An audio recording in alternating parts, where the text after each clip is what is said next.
Welcome to Climb English. This is more than just an English story. It's a journey through love, pain, and healing. Listen closely, read along if you can, and don't forget to like, share, and subscribe. Today's story will stay with you long after it ends. Are you ready? My name is Lily. I'm 28 years old, and I live in a small studio apartment on the quiet edge of Portland. Life here moves slowly.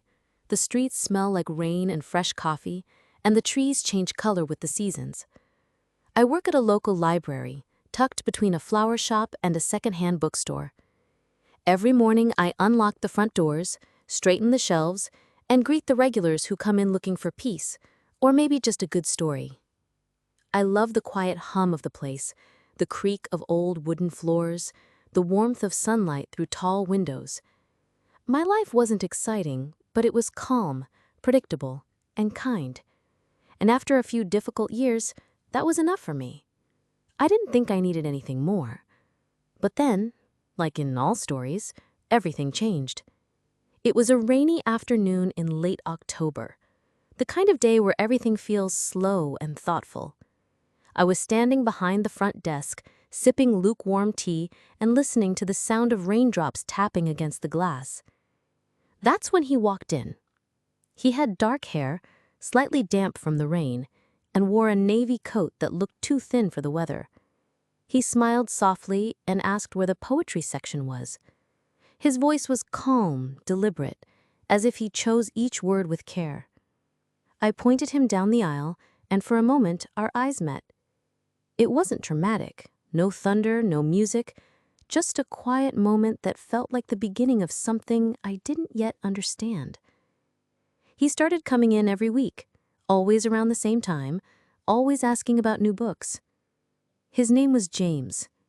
He liked old novels, worn covers, and the smell of pages that had been read too many times. We started talking, first about books, then about everything else.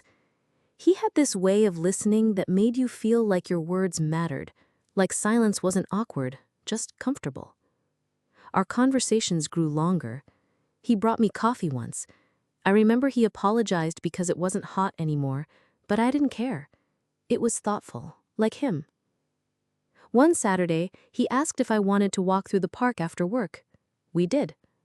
The trees were red and gold, the sky soft and gray.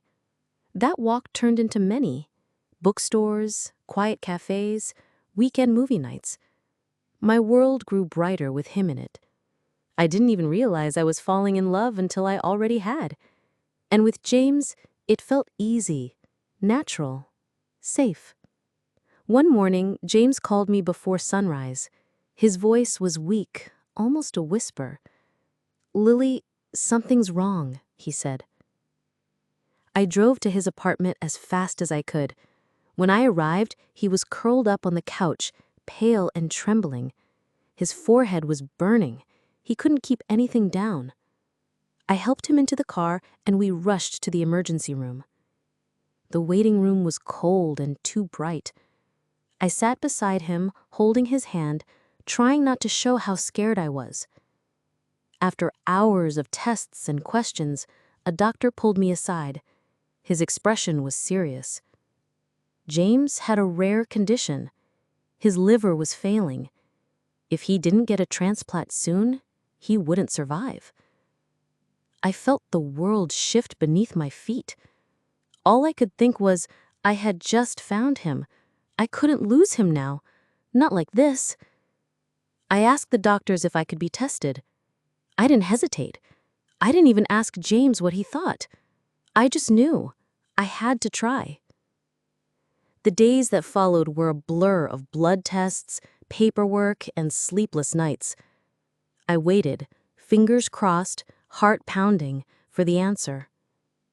Then finally, the doctor called. "You're a match," he said. My chest tightened. I smiled through tears. James was quiet when I told him, his eyes wide with disbelief. "You'd really do this for me?" he asked. I nodded. "Of course." The surgery was scheduled quickly. On the morning of the operation, I looked at myself in the mirror. My hands were shaking. I was terrified, but more than that, I was certain. I wanted him to live. I gave him a piece of my body, and more than that, a piece of my heart. I believed love meant doing the hard things, so I did. The surgery was a success. I woke up sore, heavy, but alive. When I turned my head and saw James lying in the next bed, awake and smiling, I felt the pain slip away. He reached from my hand and whispered, "You saved me." I believed it was the beginning of our forever. For a while, it felt that way. We recovered together. Slow walks, quiet nights, soft laughter. But slowly, things began to change. He stopped calling in the morning. His replies grew shorter, distant. When I asked if something was wrong, he said he was tired. I told myself it was stress, healing, work, anything but what I feared. Then one day his phone was off, for hours, then days. I went to his apartment. Empty. No note, no message, just gone. I sat on the edge of my bed that night, staring at the wall, hoping he'd knock on the door. He didn't.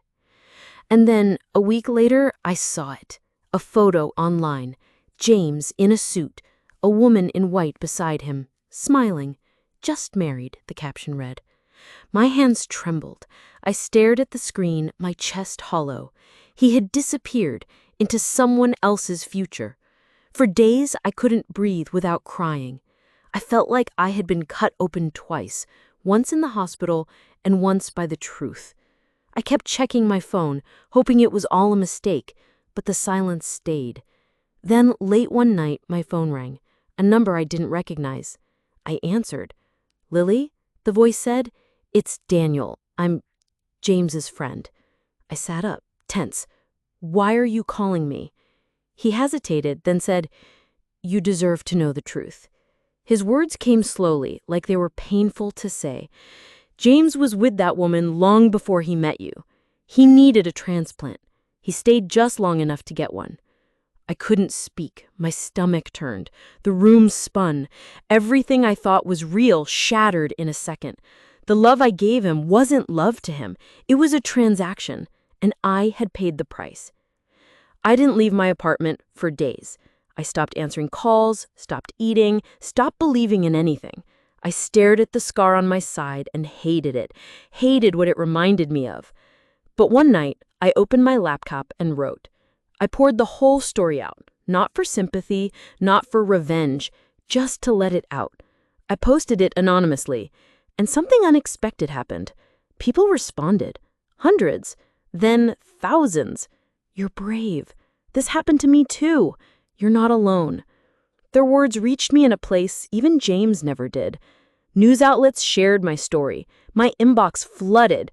And then I heard his wife left him. She saw the post, she took everything he had and walked away. And strangely, I didn't feel joy. I felt relief. I wasn't crazy, I wasn't weak. I was just someone who loved too deeply. And finally, I wasn't alone in that anymore. Time moved on, slowly but surely. I started walking to the library again. I smiled at familiar faces. The days felt lighter. Then one morning, I received a message. His name was Evan. He had read my story. "You're stronger than you know," he wrote. I didn't reply at first. I was still learning how to trust.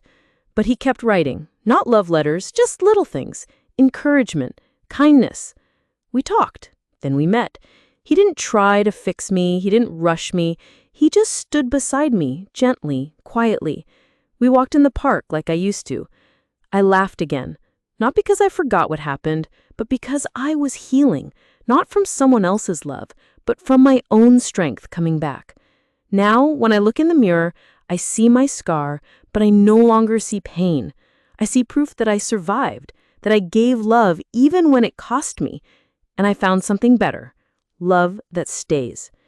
What would you do if someone you trusted broke you like this? Share your thoughts. Someone out there might need to hear them.